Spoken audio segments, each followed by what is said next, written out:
హల్లెలూయా.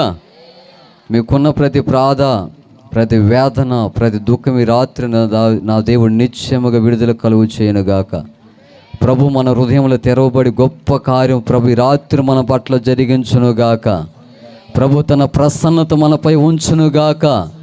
దేవుడు తన దాస్తులు నిలబెట్టి వాడుకుంటూ మాట్లాడుతున్నప్పుడు ప్రతి మన హృదయం తెరవబడునుగాక. ఆమేన్. హల్లెలూయా.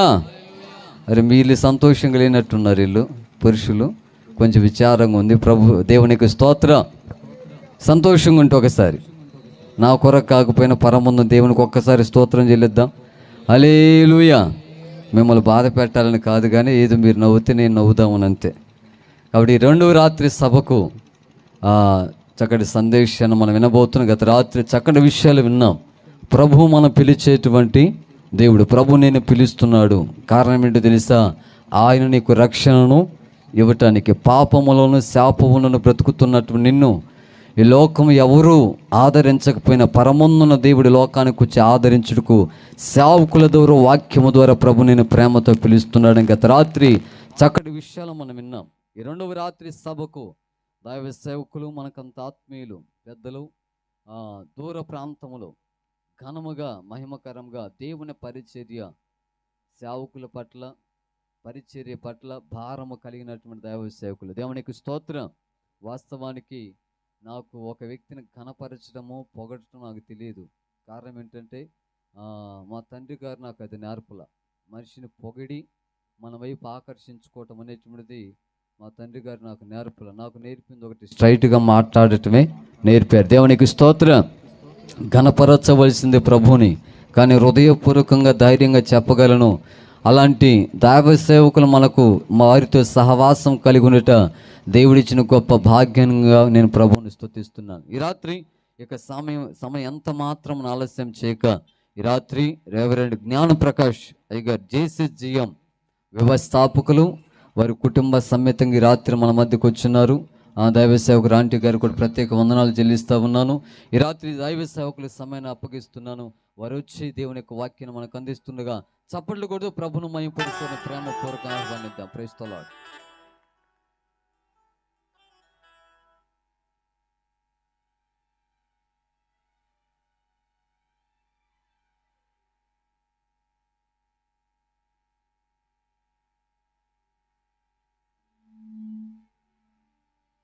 హల్లెలూయా.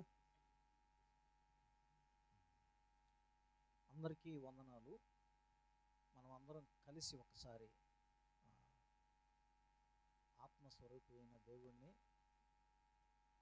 హల్లెలూయా అని చెప్పి చప్పట్లు కొడుతూ దేవుణ్ణి గణపరుచుదాం. ఒకసారి హల్లెలూయా చప్పట్లు కొడుతూ ప్రభువుని స్తుతించుదాం.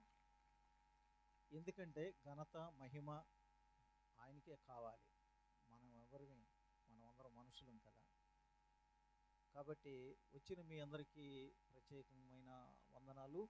అలాగే దేవుని సేవకులు, చక్కని వాక్యాన్ని సంఘాలను నడిపిస్తున్న దేవుని సేవకులు కూడా వందనాలు.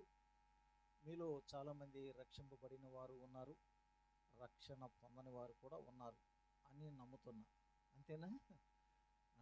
రక్షింపబడని వారికి రక్షణ కావాలి, రక్షింపబడిన వారికి స్వస్థత కావాలి, అంటే బలపడాలి కదా. హల్లెలూయా. కొంచెం అందరు గట్టిగా చెప్తే మాకు కూడా ఉద్యోగం వస్తుంది. ఓకే, దేవుని మాటలు మనం విందాం. మేము దేవుని సేవకులుగా ఎంపిక చేయబడిన దేవుని మాటలే మనిషికి జీవితాన్ని బాగు చేస్తాయి, కుటుంబాలను కడతాయి, ఆదరణ ఇస్తాయి. ఈ భూమి మీద మనుషులు దేవుణ్ణి కనుగొనలేరు. చూసిందంతా దేవుడు కాదు. ఒక మనిషి దేవుడు అని ఎలా ఒప్పుకుంటారు అంటే, చూడకుండానే దేవుడని ఒప్పుకోవాలి. ఎలాగంటే రాత్రి మీరు విన్నారు, ఆయన స్వరము ఎత్తి పిలుస్తాడు. ఎలా? దేవుని సేవకుల ద్వారా, ఏర్పాటు చేయబడిన ద్వారా. ఎందుకంటే వాక్యము దేవుడై ఉన్నాడు. ఆయన పిలిచినప్పుడు మనం చిత్తం అని లోబడాలి. ఆయన దగ్గరికి రావాలి, వచ్చి జీవితాన్ని మార్చుకోవాలి. అది పద్ధతి, అది క్రమం.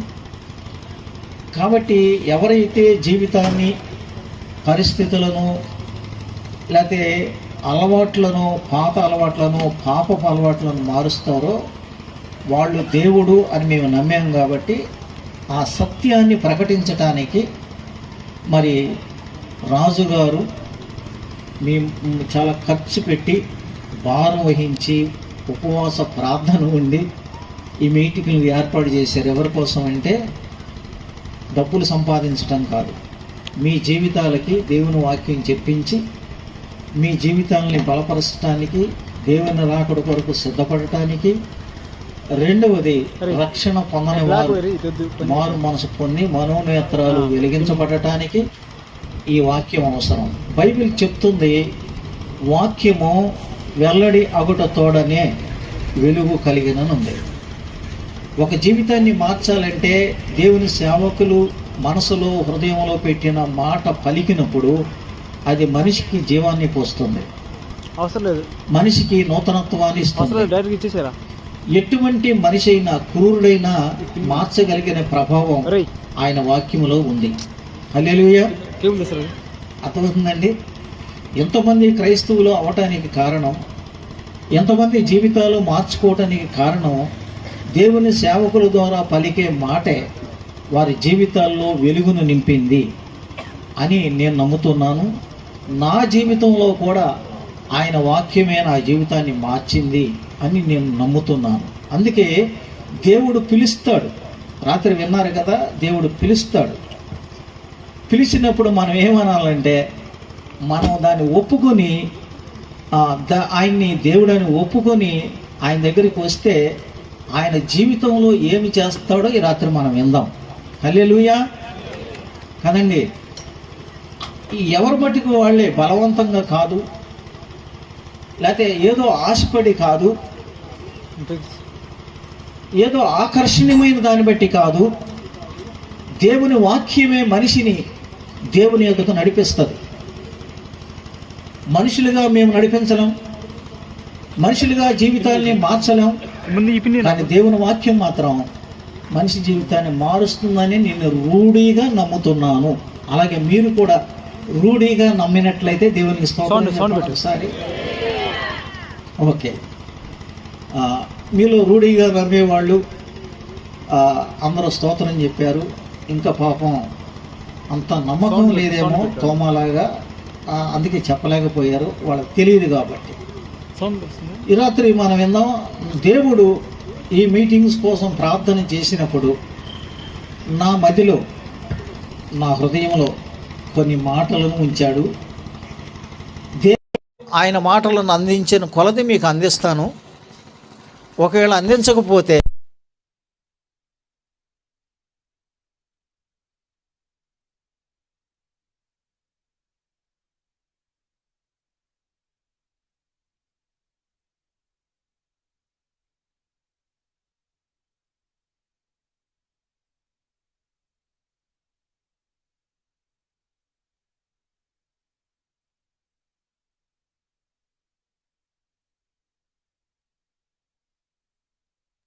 విశ్వాసం కలుగుతుంది. నీ విశ్వాసమే నీకు నడుస్తుంది, నీ విశ్వాసమే నిన్ను స్వస్థపరుస్తుంది, నీ విశ్వాసమే నిన్ను బాగు చేస్తుంది. అందుకే మీకు విశ్వాసం కలిగించే మాటలు జీవపు మాటలు, అది దేవుని యొద్ద నుండి వచ్చిన మాటలు. డబ్బులు పెడితే దొరకవు అవి. మీరు దేవుణ్ణి ఈరోజు రాత్రి ఇక్కడికి తీసుకుని వచ్చాడంటే మీ అంతటికి మీరు రాలేదు అని నేను నమ్ముతున్నాను. దేవుడు మీరు తీసుకొచ్చారు కాబట్టి మీరు వచ్చారు. కాబట్టి ఆయన ఈ మీటింగ్స్ కోసం ప్రార్థన చేసినప్పుడు ఆయన నా మదిలో ఏ మాటలు పెట్టాడో, నా హృదయంలో ఏ మాటలు పెట్టాడో అవి మీకు అందిస్తాను అని చెప్తున్నాను. ప్రార్థనాపూర్వకంగా ఆసక్తితో, చెవులు కలిగి కదా, ఆసక్తితో మీరు వినండి. వింటే విశ్వాసం కలుగుతుంది. హల్లెలూయా. మీకు తెలుసా, సువార్త పత్రికల్లో మత్తయి సువార్త 8వ అధ్యాయము 1 నుండి 5 వచనాలు చదివిన, అలాగే మార్కు సువార్త 1వ అధ్యాయము 40వ వచనము చదివిన, అలాగనే పాత నిబంధనలో లేవి కాండము 13వ అధ్యాయం చదివిన అక్కడ ఒక వ్యక్తి ఉంటాడు. ఎవరా వ్యక్తి చెప్పండి? నేను అధ్యాయాలు చెప్పేశాను, అందులో ఉన్న సారాంశాన్ని చెప్తాను అంతవరకే. ఆ వ్యక్తి ఎవరో చెప్పండి, చెప్పగలరా? బైబిల్ తీయకుండా.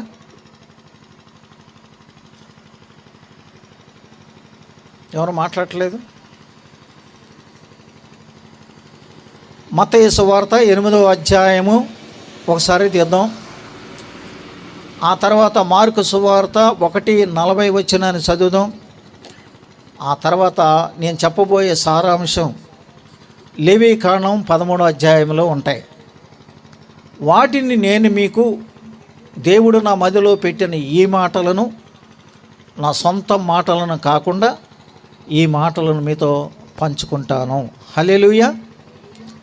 ఒక వ్యక్తి యేసు ప్రభువు దగ్గరికి వచ్చాడు. ఆ వ్యక్తి ఎవరో తెలుసా? ఒక కుష్టు వ్యాధి కలిగినటువంటి వ్యక్తి. యేసు ప్రభువు దగ్గరికి వచ్చి, ప్రభువా, ఈ మాటలు నన్ను ఆకర్షించాయి, ఈ మాటలతో దేవుడు నాతో మాట్లాడాడు, అవి మీతో పంచుకుంటున్నా. ప్రభువా, నీకిష్టమైతే, నా మదిలో ఉంచిన మాట, నీకిష్టమైతే. మీకు అర్థమైందా? మీకిష్టమైతే, నీకిష్టమైతే.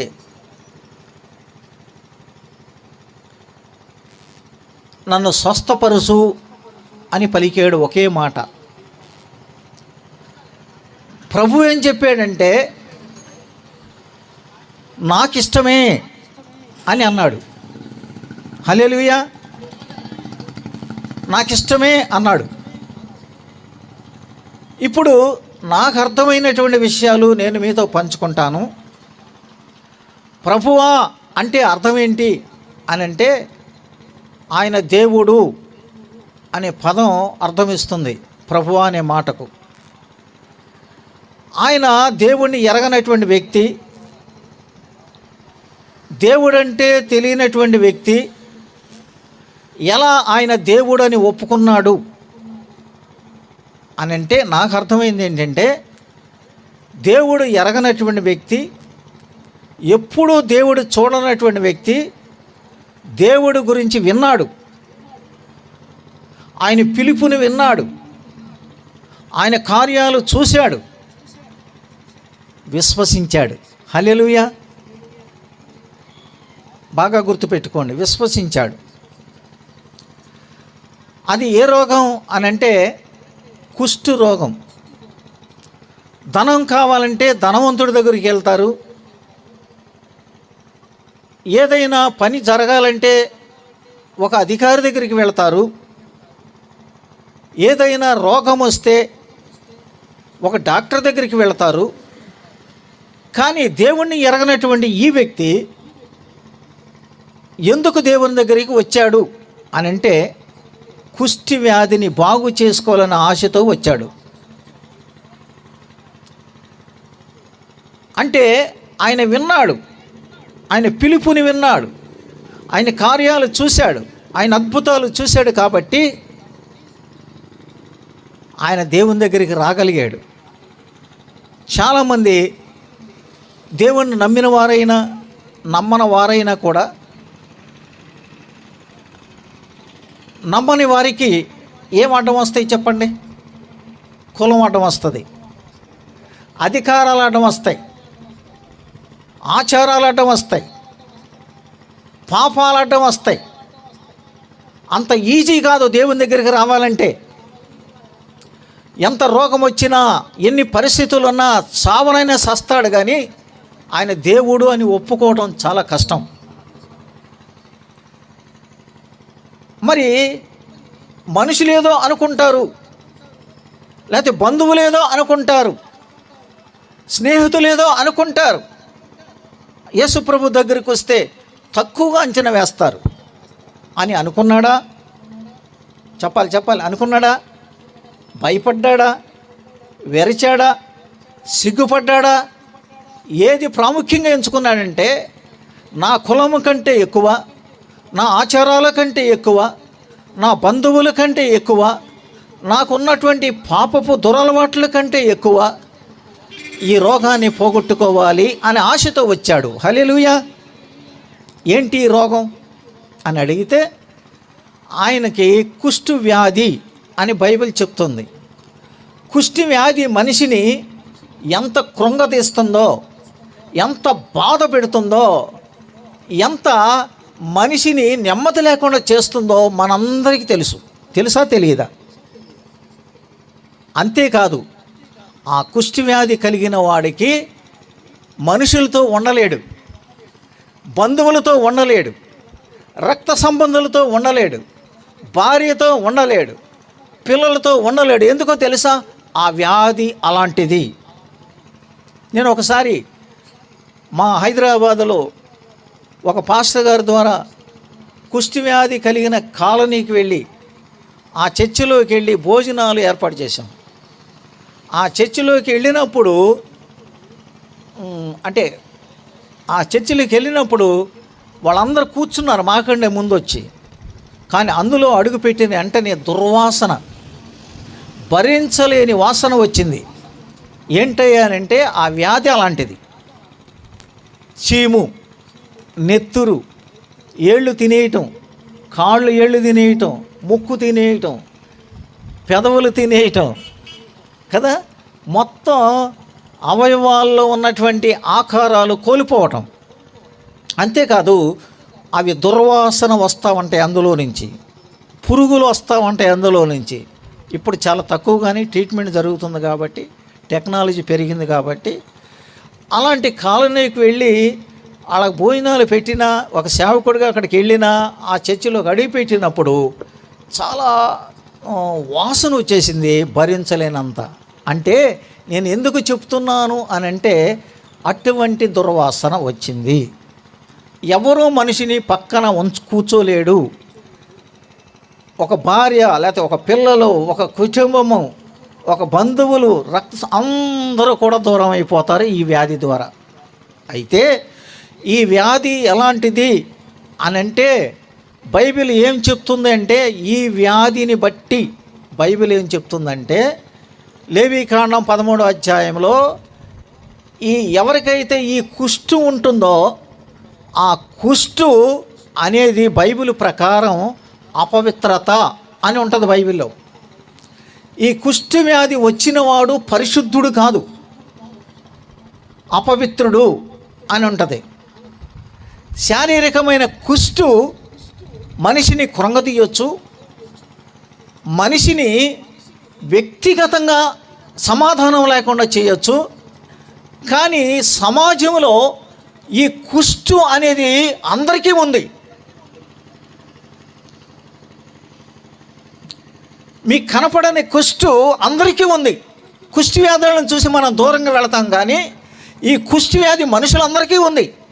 బైబిల్ చెప్తుంది, ప్రతి వాడు కూడా నడినెత్తు నుండి అరికాలి వరకు కూడా కొంచెమైనను స్వస్థత లేదు అని బైబిల్ చెప్తుంది.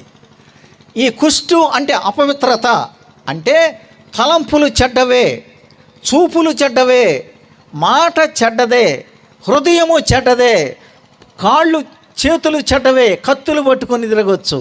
కాళ్ళు చెడ్డవే అంటే తల నుండి అరికాలి వరకు కూడా మనిషికి కుష్టి వ్యాధి ఉంది. దీన్ని ఏమంటారంటే అపవిత్రత. నేను అంటాను, దేవుని నమ్ముకోని వరకే ఉందా, నమ్ముకున్న వాళ్ళకి కూడా ఉందా? మీరు ఒప్పుకోవాలి, చెప్పాలి. తల్లి గర్భంలోంచి పుట్టిన ప్రతి మనిషి పాపి అని బైబిల్ చెప్పింది. దీనికి నిర్వచనం దావీదు చెప్తాడు, నా తల్లి పాపములోనే గర్భము ధరించింది, పాపములోనే నా తల్లి కన్నది అని చెప్పాడు కదా. పాపములో పుట్టిన మనిషి పాపములో చావకుండా ఉండాలని ఈ లోకములో ప్రతి మనిషి ఏ వ్యత్యాసం లేకుండా పాపాన్ని పోగొట్టుకోవటానికి చాలా ప్రయత్నాలు చేస్తూ ఉన్నారు. చాలా చోట్లకు వెళుతూ ఉన్నారు, చాలా పద్ధతులను అవలంబిస్తూ ఉన్నారు, చాలా దాన ధర్మాలు చేస్తూ ఉన్నారు, చాలా పుణ్యకార్యాలు చేస్తున్నారు. ఎందుకో తెలుసా? పుణ్యము చేసుకోవాలని, పాపాన్ని పోగొట్టుకోవాలని. నేను అంటాను, చాలా చోట్లకి ఇతడు కూడా వెళ్ళాడు, నాకు తెలిసినంత వరకు చాలా ప్రయత్నాలు చేశాడు, చాలామందిని ఆశ్రయించాడు, చాలామందిని మొక్కాడు, చాలామందిని దగ్గరికి వెళ్ళి ఆశ్రయించి ఉండవచ్చు. కానీ ఎక్కడ అతని వ్యాధి నయం కాలే, అతనికి ఉన్నటువంటి దురలవాట్లు పోలే, అతనికి ఉన్నటువంటి దుర్వాసన పోలే, అతనికి ఉన్నటువంటి పద్ధతులు పోలే, అతనికి ఉన్నటువంటి అలవాట్లు పోలే. యేసుప్రభుని ఆరాధన చేయొచ్చు, యేసుప్రభుని ప్రకటన చేయొచ్చు, యేసుప్రభు నామంలో ప్రార్థన చేయొచ్చు, బలంగా దేవుణ్ణి స్తుతించవచ్చు, ఆ తర్వాత భాషల్లో మాట్లాడవచ్చు. కానీ ఈ దుర్వాసన ఇంకా ఉంది మనుషుల్లో. ఇది పోవాలి రాత్రి. హల్లెలూయా! ఇది పోవాలి. ఇది పోయినప్పుడే సమాజంలో ప్రజలు, కుటుంబాలు, ప్రజలు నెమ్మదిగా సమాధానంగా ఉంటారు.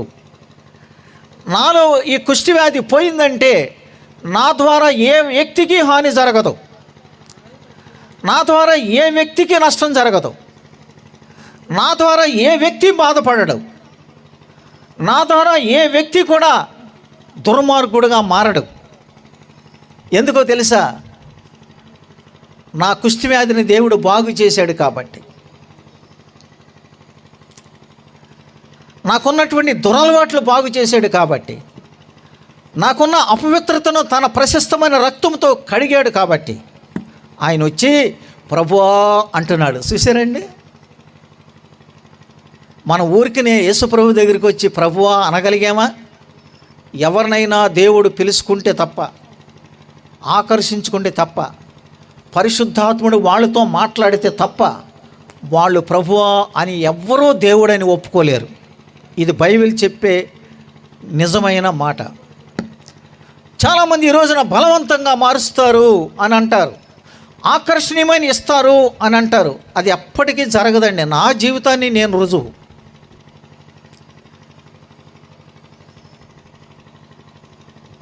పూర్వం నా జీవితంలో నేను ఎలాంటి అలవాట్లు కలిగి ఉన్నానో, పాపుల్లో ప్రధానమైన పాపిని. ఈ లోకంలో ఉన్న అలవాట్లన్నీ ఉన్నాయి, కానీ దేవుని వాక్యం, దేవుని సేవకుల నన్ను దర్శించినప్పుడు నాలో నిలువెల్ల ఉన్న కుష్ఠవ్యాధి నయమయ్యింది. హల్లెలూయా!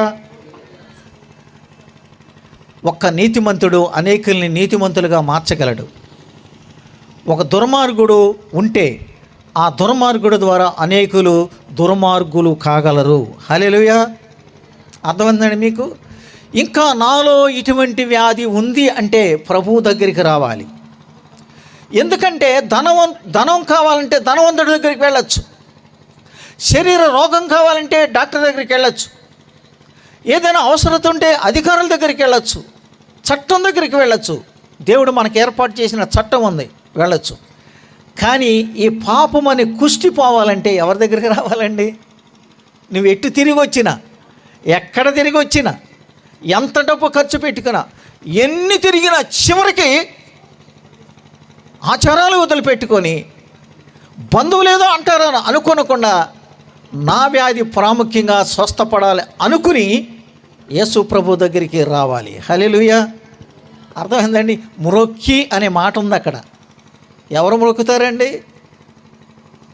ఎవరు మొక్కుతారు? మొక్కటం అంటే అర్థం ఏంటి?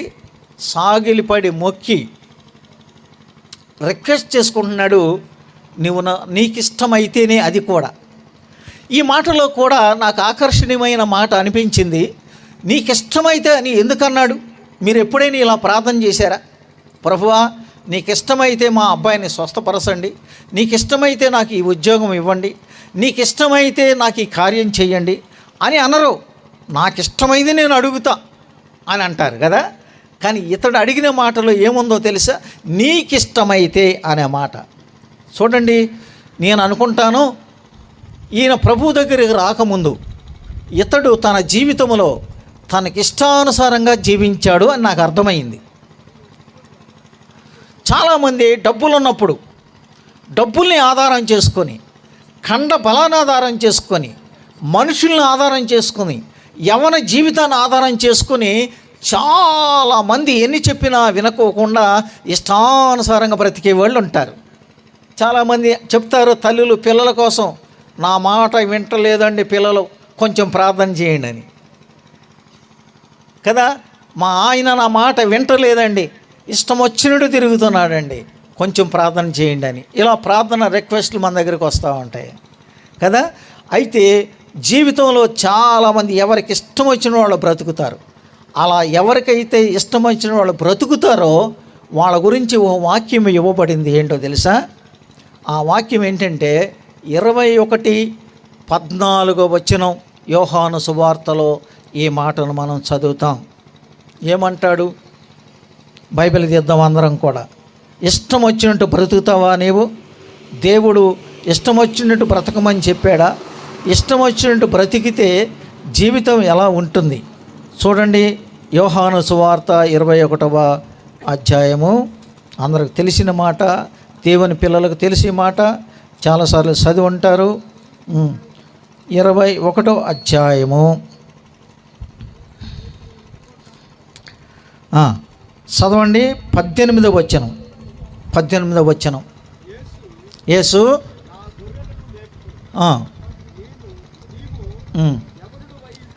నీవు యవ్వనుడై ఉండినప్పుడు నీ అంతటికి నీవే నడుము కట్టుకొని నీకు ఇష్టమైన చోట వెళ్ళుచుంటివి. నీవు ముసలివాడవైనప్పుడు నీ చేతులు చాపుదువు. నీ చేతులు నీవు చాపుదువు. అవునా కాదా? ఈ వాక్యం అందరి జీవితాల్లో జరిగిందా లేదా? చాలామంది డబ్బు బలం చూసుకొని, చాలామంది అధికారం బలం చూసుకొని, చాలామంది కుల బలం చూసుకొని, దేవుడు ఆయన ప్రభు అని ఒప్పుకోకుండా ఆటంకాలు కలిగి ఇష్టానుసారంగా బ్రతికే వాళ్ళు ఎప్పటికీ ఉన్నారు. ఈ అంత్యదినాల్లో ఉగ్రవాదం బాగా జరుగుతుంది. ఉగ్రవాదం అంటే అర్థం ఏంటి తెలుసా? ఒక మనిషిని నష్టపరచటం, ఒక మనిషిని చంపటం, ఒక మనిషిని బాధ పెట్టడం, దానినే ఉగ్రవాదం అంటారు. ఎందుకు జరుగుతుందో చెప్పండి? మనుషుల్లోనే ఉగ్రవాదం ఉంది. మనుషుల మనసుల్లోనే కుష్టి వ్యాధి ఉంది. ఇష్టం వచ్చినట్టు మాట్లాడతారు, ఇష్టం వచ్చినట్టు ప్రవర్తిస్తారు, ఇష్టం వచ్చినట్టు కొడతారు, ఇష్టం వచ్చినట్టు చంపుతారు, ఇష్టం వచ్చినట్టు తింటారు, ఇష్టం వచ్చినట్టు బ్రతుకుతారు. తల్లి చెప్పినా వినడు, తండ్రి చెప్పినా వినడు, సేవకులు చెప్పినా వినడు. నా ఇష్టం, నా బలం, నా ఇష్టం, నా డబ్బు, నా ఇష్టం, అంతా నా ఇష్టమే. ఇక్కడ చెప్తున్న బైబిల్ ఏంటి తెలుసా? ఈ వ్యాధి కలిగిన వాడు అన్నీ తిరిగి వచ్చాడు. బలం ఉన్నంత వరకు, డబ్బు ఉన్నంత వరకు అన్నీ తిరిగి వచ్చాడు. కానీ ఎక్కడ ఆ వ్యాధి నయం కాలేదు, ఎక్కడ కుష్టి వ్యాధి పోలేదు, ఎక్కడ అతనికి ఉన్నటువంటి మనసులో ఉన్న కుష్టు, కళ్ళల్లో ఉన్న కుష్టు, నాలుకలో ఉన్న కుష్టు, చేతుల్లో ఉన్న కుష్టు, పెదవుల్లో ఉన్న కుష్టు, కాళ్ళల్లో ఉన్న కుష్టు పోలేదు. కానీ యేసు దగ్గరికి వచ్చి మొక్కాడు. దేవునికి స్తోత్రం, హల్లెలూయా. అర్థమవుతుందండి మీకు? ఇంకొక వ్యక్తి ఉన్నాడు. భూమి మీద ఉన్నప్పుడు ఇష్టానుసారంగా బ్రతికి, ఇష్టానుసారంగా తిని, దేవుడనే పదం లేకోకుండా ఇష్టానుసారంగా జీవించిన వ్యక్తి నరకానికి వెళ్ళిపోయాడు. అక్కడ నరకానికి వెళ్ళి నీటిని అడుక్కుంటున్నాడు. నీటిని అడుక్కుంటుంటే అప్పుడు దేవుని యొక్క వాక్యం చెప్తుంది, నువ్వు భూమి మీద ఉన్నప్పుడు నీ ఇష్టానుసారంగా బ్రతికేవు కదా, ఇప్పుడు అనుభవించు అని అన్నాడు. ఎవరి ఇష్టం వచ్చినట్టు వాళ్ళు బ్రతకటం కాదు, ఎవరి ఇష్టం వచ్చినట్టు వాళ్ళు ప్రవర్తించటం కాదు. అది క్రూరత్వం అంటారు, అది పశుతత్వం అంటారు, అది దేవుడు లేని జీవితం అంటారు. ఆ జీవితాన్ని మార్చటమే కుష్టి వ్యాధి బాగు చేసుకోవటం ఈ రాత్రి. హల్లెలూయా. అర్థమైందండి? ఇంకొక వ్యక్తి ఉన్నాడు. దేవుడు తల్లి గర్భంలో నుండి నాజీరు చేయబడ్డాడు. దేవుడు తల్లి గర్భంలో నుంచే అతన్ని ఎన్నుకున్నాడు తన ప్రజల కోసం, ప్రత్యేకించుకున్నాడు. యవ్వన కాలం వచ్చిన తర్వాత ఫిలిస్తీన్ల స్త్రీని చూసి తల్లిదండ్రులతో చెప్తాడు, నేను ఆ అమ్మాయిని వివాహం చేసుకుంటాను అని. ఆ తల్లిదండ్రులు హెచ్చరిక చేస్తారు, విశ్వాసులకి అవిశ్వాసులకి పొత్తు లేదు అని. మన విశ్వాసుల్లో చాలామంది బిడ్డలు ఉన్నారు, వాళ్ళని చేసుకోమని చెప్పారు. అప్పుడు ఆ సంసోను అనే బలవంతుడు ఏం చెప్పాడో తెలుసా? ఆమె నాకు ఇష్టం వచ్చింది, నేను ఆమెను చేసుకుంటానన్నాడు. ఏమైంది చివరికి? ఇష్టం వచ్చినట్టు బ్రతికిన ధనవంతుడు ఏమయ్యాడు? కుష్టి వ్యాధి కలిగి చచ్చిపోయాడు, నరకములో అడుక్కుంటున్నాడు. దేవుని శక్తిని పొందినటువంటి సంసోను ఏమైపోయాడు? ఎవరు ఇష్టం వచ్చినట్టు వాళ్ళు బ్రతకటానికి కాదు. దాన్ని ఏమంటారు తెలుసండి? మనిషికి కుష్టి వ్యాధి వచ్చిన వాడే ఎవరికి ఇష్టం వచ్చినట్టు వాళ్ళు బ్రతుకుతారు. కాబట్టి ఈ బిడ్డ ఏమంటున్నాడు తెలుసా? నీకిష్టమైతే. దేవునికి స్తోత్రం.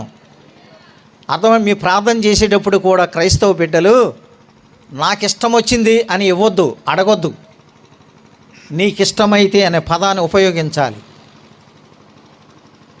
అర్థమైందా? నాకు ఇష్టం వచ్చింది దేవుడు ఇవ్వలేదు అనొద్దు. నీకు ఇష్టం వచ్చినాయి అని దేవుడు ఇస్తాడా? ఎందుకు దేవుడిని అడుగుతారు? భోగాల కోసం అడుగుతారు,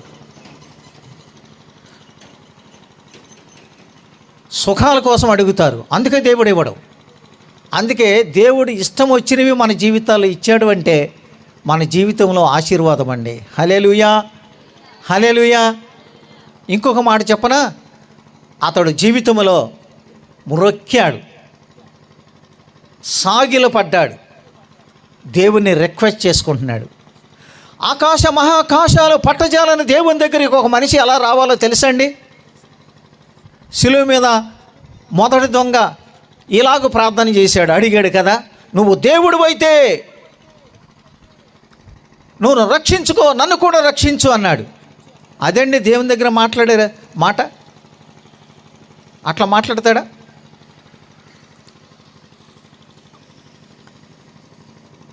భూమి మీద ఉన్నప్పుడు ఆయన చేసిన కార్యాలు చూడలేదా? ఆయన దొంగ ఉండి ఏమంటున్నాడు చెప్పండి? ఈయన దొంగ కాదు, దేవుడు. ఏ పాపము చేయకపోయినా పాపుల కోసం సిలువెక్కాడు. ఏ పాపం చేయకపోయినా పాపుల కోసం మరణించాడు, తన సొంతంగా ప్రాణం పెట్టాడు. ఎవరు ప్రాణం తీలే. ఎవరు ఇష్టం వచ్చినట్టు దేవుడి గురించి వాళ్ళు మాట్లాడొద్దు. ఎవరు ఇష్టం వచ్చినట్టు వాళ్ళ జీవితాన్ని జీవించొద్దు. చివరికి ఫలితం నష్టమే. బైబిల్ చెప్తుంది, కత్తి పట్టుకున్నవాడు కత్తితోనే చస్తాడు, బైబిల్ పట్టుకున్నవాడు పరిశుద్ధంగా చస్తాడు. దేవునికి స్తోత్రం. దేవుడు మనకు నేర్పిన పాఠం అది. పూర్వకాలంలో నేను కలు సీసాలు పట్టుకున్నాను, సారా సీసాలు పట్టుకున్నాను, కత్తులు పట్టుకున్నాను, చేతులతో ఎన్నో చేశాను. కానీ ఇప్పుడు ఏం పట్టుకున్నాను అంటే పరిశుద్ధ గ్రంథాన్ని పట్టుకున్నా. దేవునికి స్తోత్రం. ఏమైంది కుష్ఠవ్యాధి అని అంటే దేవుడు బాగు చేసే సమర్థుడు. హల్లెలూయా. ఇక్కడ దేవుని దగ్గరికి వచ్చేవాడు ఎలా రావాలో తెలుసండి? తన్ను తాను తగ్గించుకుని రావాలి. తగ్గించుకోవటం అంటే అర్థం ఏంటి తెలుసా? నాకింత డబ్బు ఉంది నాకేంటి, నాకింత బలం ఉంది నాకేంటి, నాకింత అంగు ఆర్పాటాలు బంధువులు స్నేహితులు ఉన్నారు నాకేంటి,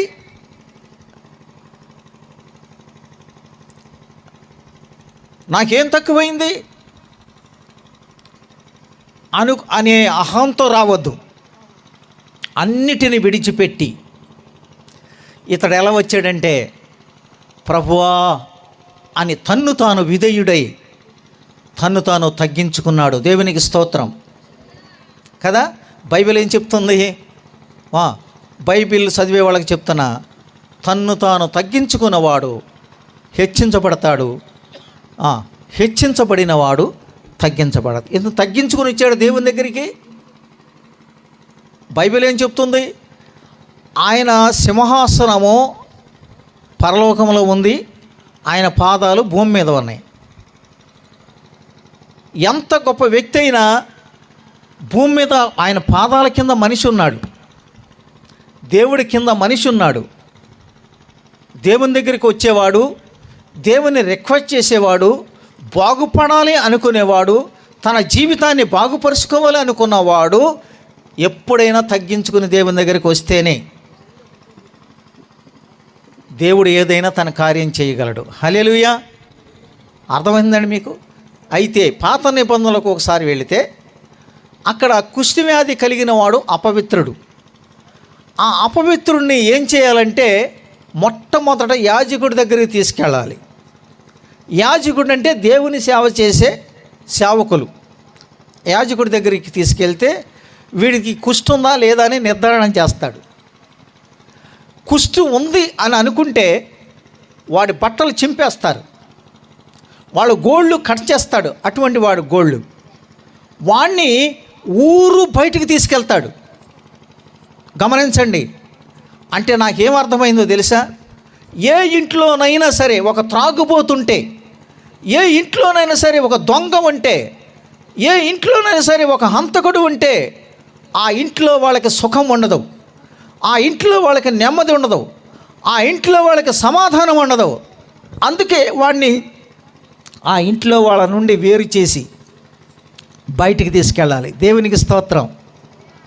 ఎన్ని రోజులు కడగా ఉంచాలి అంటే, అతన్ని కడగా అంటే దూరంగా ఉంచాలి అని అంటే ఆ రోగం పోయేంత వరకు. కుష్టి వ్యాధి ఉన్నవాడి బట్టలు ఎవడు అంటుకోకూడదు. కుష్టి వ్యాధి ఉన్నవాడి దగ్గర ఎవడు స్నేహం చేయకూడదు. బైబిల్ చెప్తుంది, మూర్ఖులతో సహవాసం చేస్తే ఏమవుతుంది చెప్పండి? మూర్ఖుడవుతాడు. ఒక మంచోడు కూడా తాగుబోతుతో సహవాసం చేస్తే ఏమవుతుంది? కొన్ని రోజులకి వాడు డ్రింకర్ అవుతాడు. ఒక దొంగతో సహవాసం చేస్తే ఏమవుద్ది? వాడు కొన్ని రోజులకి దొంగగా మారతాడు. అందుకే దేవుడు మనల్ని ఏం చేశాడు తెలుసా? మూర్ఖులైన ఈ తరము వారికి వేరు చేసి రక్షణ పొందేటట్టు చేశాడు. దేవునికి స్తోత్రం. అర్థమైందండి? ఈ కుష్టి వ్యాధి వచ్చిన వాడు ఇళ్లల్లో ఉండకూడదు, సమాజంలో ఉండకూడదు, కుటుంబాల్లో ఉండకూడదు. ఆ కుటుంబం అంతటికి వేదన, ఆ కుటుంబం అంతటికి దుఃఖం, ఆ కుటుంబం అంతటికి సంతోషం ఉండదు. ఈడు చచ్చిపోయినా బాగుండు అనుకుంటారు. అలాంటి వాడిని తీసుకొచ్చి ఏం చేస్తారు తెలుసా? ఊరు బయట తీసుకెళ్ళాలి. దేవునికి స్తోత్రం. ఆ ఊరు బయట ఎందుకు తీసుకెళ్ళాలి అని అడిగితే, యేసు ప్రభువుని ఎక్కడ సిలువేశారంటే గవిని బయటే సిలువ వేశారు. ఆ ఊరు బయట ఎవరున్నారంటే సిలువ వేయబడిన క్రీస్తు ఉన్నాడు. దేవునికి స్తోత్రం. సిలువ రక్తము ప్రతి మనిషి కుష్టి వ్యాధి బాగు చేయటానికి ఇతని గోళ్ళు కట్ చేసి, ఇతని బట్టలు చింపేసి, ఇతన్ని తీసుకెళ్ళి గబుని ఎదుట ఆ సిలువ దగ్గరికి తీసుకుని వెళ్ళాలి. ఆ సిలువ రక్తము చేత అతడు అహంకారం దిగిపోతుంది. అతడు అంతకుడుగా ఉండేవాడు, అతని బలం దిగిపోతుంది. అతడు చేసిన దుర్మార్గ పనులు దిగిపోతాయి. తను దేవుడి దగ్గరికి వచ్చేటప్పటికి రిక్తుడైపోతాడు, ఏమీ లేనివాడైపోతాడు. హల్లెలూయా. అర్థమైందండి? ప్రియమైన దేవుని పిల్లలారా, మీకేమర్థమైంది? నాకు అర్థమైన విషయాలు ఇందులో చెప్పాను. పూర్వము హంతకుడు, దోషకుడు, హానికరుడు అయినటువంటి వ్యక్తి ఎందుకు హంతకుడుగా మారాడో తెలుసా? ఎందుకు దోషుడుగా మారాడో తెలుసా? ఎందుకు మనుషుల్ని చంపేవాడో తెలుసా? ఒక హంతకుడుగా చంపాడు తెలుసా? దేవుని సేవకులను చంపాడు, చంపటానికి పురుకొల్పాడు, దేవుని స్త్రీలను, దేవుని నమ్మిన ప్రార్థన చేసే స్త్రీలను చంపాడు, చిన్నపిల్లలను చంపాడు, రక్తపాతం ఒలికించాడు. ఆలోచించండి. మతం కోసం పనిచేశాడు. మతం కోసం ఈ రోజున మతం ఏం చేస్తుందో తెలుసా? మనుషుల్ని చంపేదే మతం. కానీ ఇది మనుషుల్ని చంపే మతం కాదు, చచ్చిపోయిన వాళ్ళని బాగు చేసేదే మార్గం. దేవునికి స్తోత్రం. ఇటువంటి కుష్ఠవ్యాధి కలిగిన వాళ్ళని స్వస్థపరిచే మార్గం ఇది. ఎవరు ఎన్ని మాట్లాడుకున్నా సరే ఇది దేవుని దగ్గరకు వచ్చినప్పుడు ఈ కుష్ఠవ్యాధి కలిగిన వాడు బాగుపడతాడు. దేవునికి స్తోత్రం.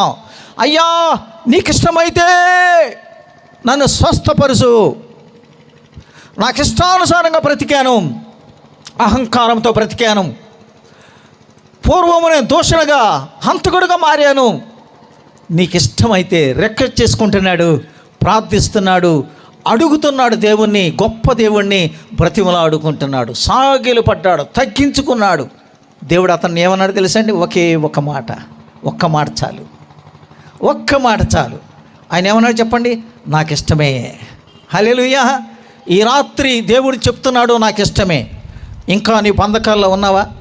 ఇంకా దురలవాట్లో ఉన్నావా? నీ హృదయం చెడిపోయి ఉందా? నీ చూపులు చెడిపోయి ఉన్నాయా? నీ యొక్క మనసు చెడిపోయి ఉందా? నీ యొక్క నోరు చెడిపోయి ఉందా? నీ చేతులు చెడిపోయి ఉన్నాయా? నీ ఆలోచనలు చెడిపోయి ఉన్నాయా? నీ దురలవాట్లు నేను చెరుపుతున్నాయా? నీ కుటుంబంలో నెమ్మది లేదా? నీ కుటుంబంలో సమాధానం లేదా? నీ కుటుంబంలో సంతోషం లేదా? నీ కుటుంబంలో ఆనందం లేదా? దేవుడు పిలుస్తున్నాడు ఈ రాత్రి. దైవ సేవకుల ద్వారా రాత్రి విన్నారు, ఈ దేవుడు పిలుస్తున్నాడు ఈ రాత్రి. ఎక్కడికి పిలుస్తున్నాడు? ప్రయాసపడి భారం మోయిచున్న సమస్త జనులారా నా యొద్దకు రండి, నేను మీకు ఏమిస్తాను? విశ్రాంతిని, రెస్ట్ ఇస్తా, సమాధానం ఇస్తా, రక్షణ ఇస్తా అని పిలుస్తూ ఉన్నాడు. ప్రియులారా, ఇంకా మన లోపల ఏ కుష్టి వ్యాధి ఉన్నా దేవుడు బాగు చేయడానికి శక్తి సామర్థ్యాలు కలిగిన వాడు. కాబట్టి మనం అందరం మోకరించి కళ్ళు మూసుకొని ప్రార్థన చేద్దాం ఈ విధంగా. ప్రభువా, నాలో ఉన్న నా భార్యాభర్తలకు సమాధానం లేదు, మా ఇద్దరి మధ్యలో కుష్టి వ్యాధి ఉంది, మా కుటుంబంలో ఒకరంటే ఒకరికి పడదు, కుష్టి వ్యాధి ఉంది మా కుటుంబంలో. వాడిని దేవుని దగ్గరికి తీసుకెళ్ళాలి, వాడు దేవుడి దగ్గరికి రావాలి, ఆ కుష్టి వ్యాధి బాగు చేయాలి. అప్పుడే మా ఇంటిలో సమాధానం, అప్పుడే మా గ్రామంలో సమాధానం, అప్పుడే మా యొక్క సంఘములో సమాధానం. ఈ ఒక్కడు అనేకుల్ని నెమ్మది లేకుండా చేస్తూ ఉన్నాడు, సమాధానం లేకుండా చేస్తున్నాడు. ప్రభువా, ఆ కుష్టి వ్యాధి కలిగిన వారిలో నేను ఉన్నానేమో అని ఎవరి ఆత్మ పరిశీలన వాళ్ళు చేయండి. రక్షణ పొందిన వారైనా సరే, రక్షణ పొందని వారైనా సరే, ఇవి ఆఖరి దినాలు. దేవుడు చెప్పినవన్నీ బైబిల్లో జరుగుతూ ఉన్నాయి. కాబట్టి నిన్ను తగ్గించుకొని, ప్రభా నేను కుష్టి వ్యాధి కలిగిన వాడిని, ప్రభా నా కుష్టి వ్యాధి బాగు చేయండి నీకు ఇష్టమైతే, నాకున్నటువంటి తప్పుడు అలవాటు ఉంది, ఈ తప్పుడు ఆలోచన ఉంది, ఈ తప్పుడు యొక్క మనసు ఉంది, నన్ను స్వస్థపరుచు ప్రభువా నీకు ఇష్టమైతే. దేవునికి ఎప్పుడూ ఇష్టమే. ఒక పాపి నశించిపోవటం ఆయనకి ఇష్టము కాదు, ఒక దుర్మార్గుడు నశించిపోవటం ఆయనకి ఇష్టము కాదు. ఒక్కసారి ఆలోచించి మీరందరూ మోకరించి కళ్ళు మూసుకొని పశ్చాత్తాపపడుతూ ప్రార్థన చేయండి. ఓ మనిషి యోచించవా, నీ బ్రతుకు ఎలా ఉన్నదో. ఓ మనిషి యోచించవా, నీ బ్రతుకు ఎలా ఉన్నదో. బలము చూసి భంగపడకుమా, ధనము చూసి తగపడకుమా. బలము చూసి భంగపడకుమా, ధనము చూసి దగపడకుమా. ఆ రోజు శ్రమ నుండి తప్పించే నాదుడు లేడు, ఆ రోజు శ్రమ నుండి తప్పించే నాదుడు లేడు. అదే ఆ రోజు యేసయ్యా ఉగ్రత రోజు, ఏడేళ్ల శ్రమల రోజు, పాపులంతా ఏడ్చే రోజు. అదే ఆ రోజు. పాటండి. తల్లి జాడ పిల్లకు లేక, పిల్ల జాడ తల్లికి లేక. పాడదాం. తల్లి జాడ పిల్లకు లేక, పిల్ల జాడ తల్లికి లేక. కరై అనాథగా ఏడ్చే రోజు, ఒకరు పొట్టకొక్కరై అనాథగా ఏడ్చే రోజు, ఆ రోజు శ్రమ నుండి తప్పించే నాథుడు లేడు. ఆ రోజు శ్రమ నుండి తప్పించే నాథుడు లేడు. అదే అదే ఆ రోజు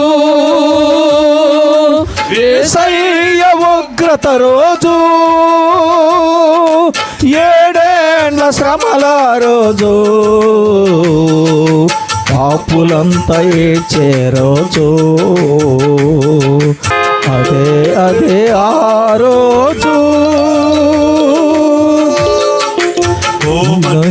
యోచించవా, నీ బ్రతుకు ఎలా ఉన్నదో. అందరూ ఆలోచించండి. దేవుని ఎదుకు రండి. రాత్రి దేవుడు నీ కుటుంబాన్ని బాగు చేస్తాడు, నేను స్వస్థపరుస్తాడు, నీకు నెమ్మదినిస్తాడు. చూసి దగా పడకు, దేవుడిస్తాడు. ధనము చూసి భంగ పడకుమా, ధనము చూసి దగా పడకుమా, యేసయ్యా ధనము చూసి దగా పడకుమా. ఆ రోజు శ్రమ నుండి తప్పించే నాథుడు లేడు. ఆ రోజు శ్రమ నుండి తప్పించే నాథుడు లేడు. అదే అదే ఆ రోజు ఉగ్రత రోజు, 7 ఏళ్ల శ్రమల రోజు, పాపులంతా ఏడ్చే రోజు. అదే అదే ఆ రోజు.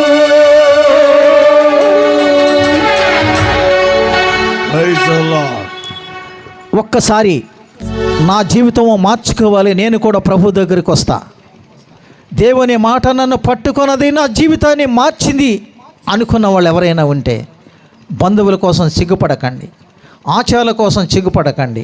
మీరు లేచి నిలబెడితే మీకోసం మేము ప్రార్థన చేస్తాం.